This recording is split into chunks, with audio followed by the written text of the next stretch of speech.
Joe Varden, Cleveland.com. Ty, that was just how you drew it up, right? Yep. LeBron, 4 fouls in the first half. You're down 13 at the time. Why did you decide to leave him in there after 3, and what was going through your mind when you had to get him at 4 and you're down 13? What you mean? You said why didn't I get him out? Because I didn't want to. It'd be like we were down. We needed his pop and his spunk, and I didn't think he would get a 4th foul called on him, but he did. And he went to the bench, and then Kyrie kept us afloat. Kevin kept us afloat. And, we got it down, I think, to 8, and then Horford banked in a 3 from the top of the key when we had a good run going. But, I told the guys at halftime, until we get into the fight, it's going to be like this all night. I thought they really came out. They took it to us. They were more physical. They were more aggressive.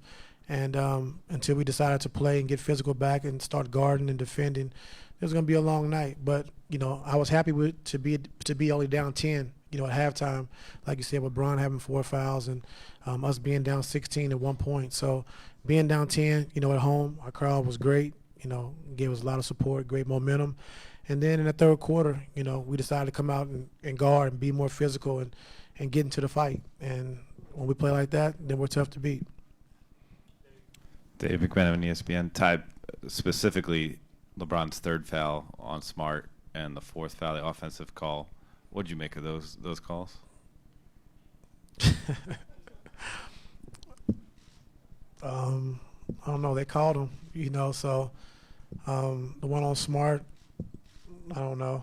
The 4th one, he ran him over. It was a good play. Rozier did a good job of stepping in and, taking the charge. So we had to do what we had to do. Bron had to play and, picked up his 4th foul. We got him out, and then Kyrie and those guys, helped propel us to cut it to 10 at halftime. And after that, in the third quarter, I thought we really came out defensively and had a defensive mindset. Ty, Kenny wrote a WHBC. 9 turnovers in the first half. I think. Kenny, it's funny you only show up when we lose. That's funny, man. You only ask questions when we lose. Yeah. I'm here. Good win tonight. Oh, thank you. You're welcome.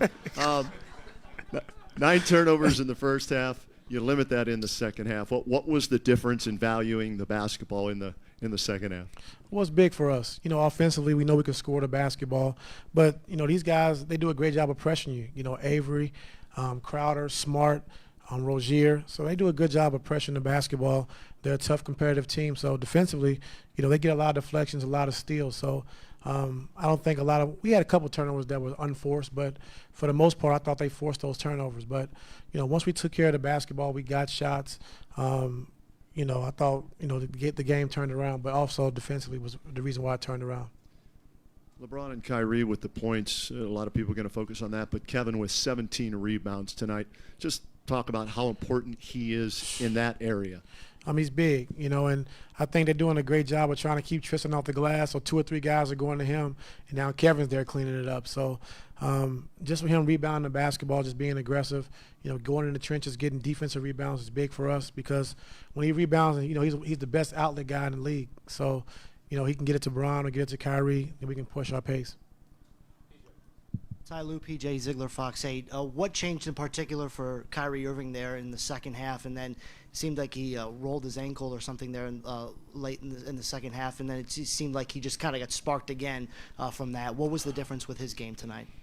I thought he saw, Bron went out, and he wanted to put the team on his shoulders, on his back, and just, let us ride him until LeBron got back. And he did that. And we put him in some good situations to, ISO, where he's one of the best in the league, and he produced for us. He got to the basket. We ISO'd him at the elbow. He got to the basket, got fouled. So he really stepped up and, really put us on his back and carried us.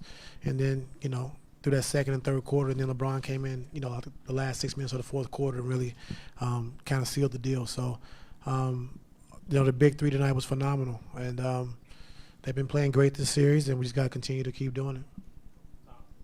Tom Withers, AP. That's just what I was going to ask you, Ty. Did your heart skip a beat when Kai went down, and how is the ankle? He said it was fine, but yeah, you never want to see a player go down, and the more games you play, the more things can happen. So, didn't look good, but he said he's fine. Got back up, continued to play. Made some big shots. So I'm glad he's fine. Jared Weiss, CLNS Media and Celtics blog. The Celtics kept switching in the fourth quarter, and LeBron was able to kind of size whoever was up against them and attack them. Did you expect them to go back into the switching late in the game and kind of give it a one-on-one look for him? I'm just happy to be here.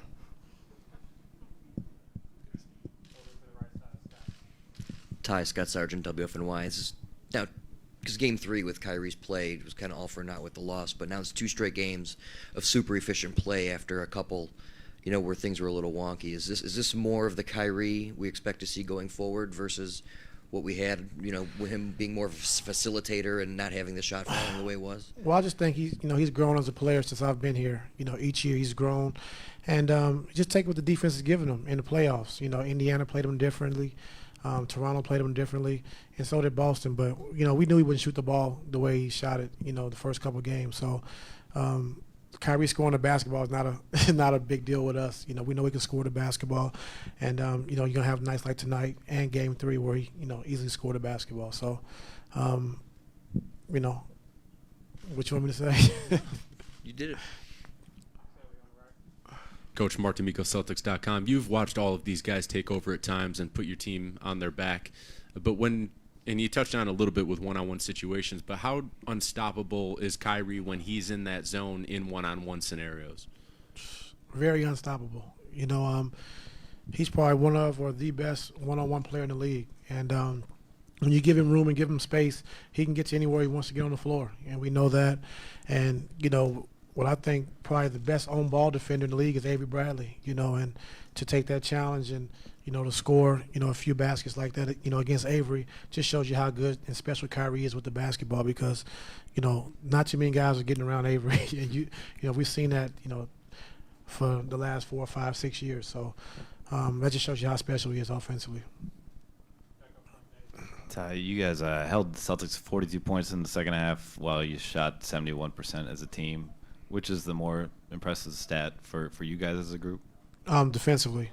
I think the way they had their way was offensively in that first half. Coach Stevens, man, he put them in great situations. They were, playing our defense. They got any shot they wanted. They attacked us. Offensively, they were just so fast. They were just moving so fast without the basketball and put us in some tough situations. But, the plays they were running, what Coach Stevens had them running was just unbelievable. Ty, Ray Jeske, ESPN 90. Second unit, out of 4 guys, about 60 minutes, only 5 shots taken between all of them. Kyle, not a shot taken tonight. How much of a concern is that? Only, I think, 7 points between the entire second unit. And where does Channing Frye fit in going forward, at least in this series? Not really concerned because they're not, like you said, not getting a lot of attempts. But, Korver does his job. Defensively, he's solid. And then offensively, they're not going to leave his body. So that's why LeBron and Kyrie are able to get downhill and get into the paint because, Marcus Smart and those guys are doing a great job of staying home on Kyle and, getting over screens. So with that being said, if they're not going to leave his body, then we should be able to get into the paint and not force as many threes as we did in Game 3.